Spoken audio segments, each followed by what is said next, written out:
Hey all, here at OS Reviews. Today we're taking a closer look at the Govee or Lite Smart Table Lamp. Now this is a little interesting because on the left here we do have the original Govee Aura that we checked out a few weeks ago.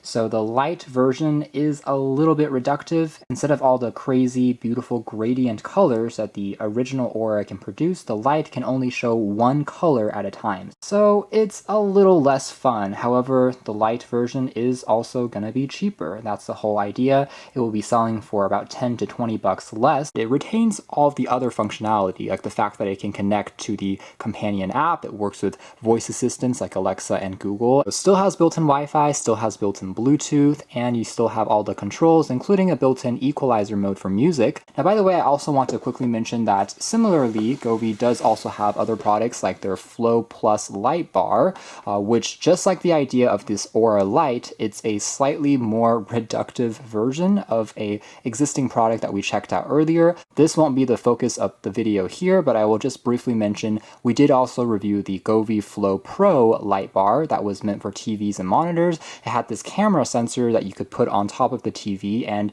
it was able to adjust the color of the lights depending on what the dominant color of the monitor or TV was. Except this Flow Plus edition takes away that camera sensor, and so gives you just the light bars themselves that you have to control via the companion app. Again, a little bit less fun, a little bit less cool, but also at a more reduced price. Ultimately, it's still a very modern type of lighting that works quite well, and you can also set it up to purchase multiple sets. Here we have the actual lamp itself that we'll take a closer look at, and also comparison with the original Aura in a moment, along with the charging adapter is using a standard USB Type-C, which is great.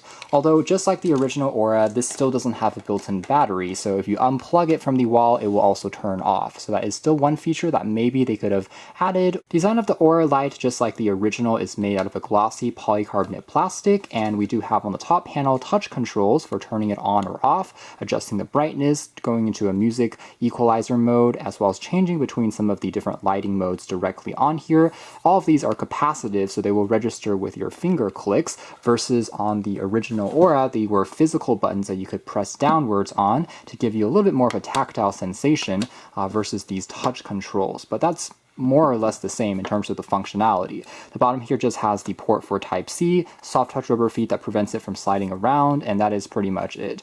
And then just like on the original Aura, we still have that Govee logo at the bottom here, which I do still think they should have moved onto the base, because that slightly cuts from the otherwise just really clean light that's coming out. But there we have it. Here is how it stacks up with the original Aura, aside from slightly more curved edges on the plastic here. So let's tap on it to turn it on, and we can cycle through some of the preset colors, as well as the brightness here just by tapping along. Here is the kind of minimum setting, so it becomes just a super faint glow that will act as a night light, maybe in the dark, versus getting extremely bright. You can use it also for a bit of work or reading. And on the bottom key here to switch between some of the other colors, going into the RGB effect, it will be able to go through all the colors of the rainbow, but again, the entire thing will be this one consistent shade of a color. And here is the EQ mode, which will just react via the microphone that's built on in, and that still works pretty well. And by the way, when you turn it off and turn it on again, it will resume at the last mode, so there is a memory function, so you can turn it on in the evenings by itself at a certain time,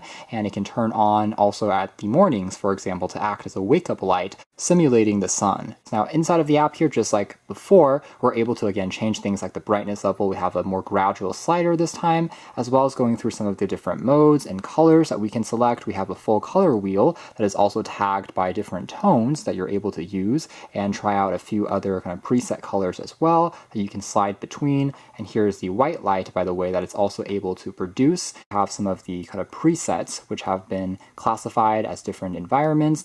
So this one is called Hills. It's kind of a soft green color that does slowly change into a bit more of a yellowish tone, but it's just going to oscillate back and forth a bit. Again, you don't get quite as much of a fancy gradient effect going on, but the dimness is slowly changing a little bit to still make it look alive and kind of interesting. We have a cornfield. This one here called Starry Sky is going to be blue and slightly blinking there.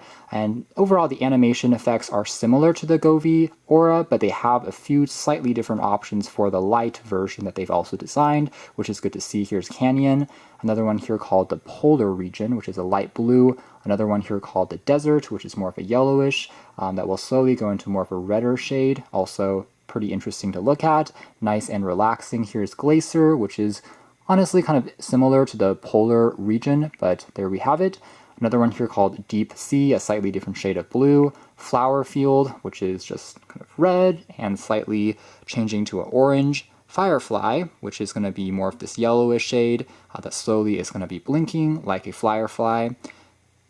Here's Karst Cave, which is another kind of bluish hue. And then lightning is going to be just flashing, as you can see there, kind of like lightning effect, which is pretty convincing, but kind of abrupt. And we also have Halloween, which is going to be orange, and just a bit more ominous in how it flashes. Here's a dance party, which is going to go through the different colors a bit more quickly. And then fireworks, which is also one that we saw on their previous lamps, but on here it's just a lot more abrupt because it can only show kind of one color at a time. But overall, still, you get that effect. Here is romantic, more of a violet color. We also have warm, and we also have a few moods as well, like sweet, happy versus tension.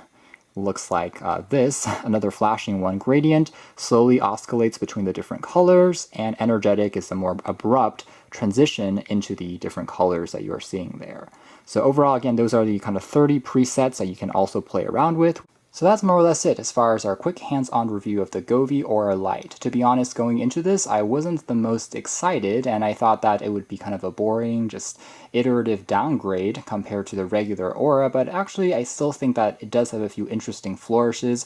Like the app is still very easy to use and control. I like the backlighting of the controls on the top. Everything is very sensitive, and it just works very well, casts an even glow, and we still get plenty of options in terms of customizing scenes.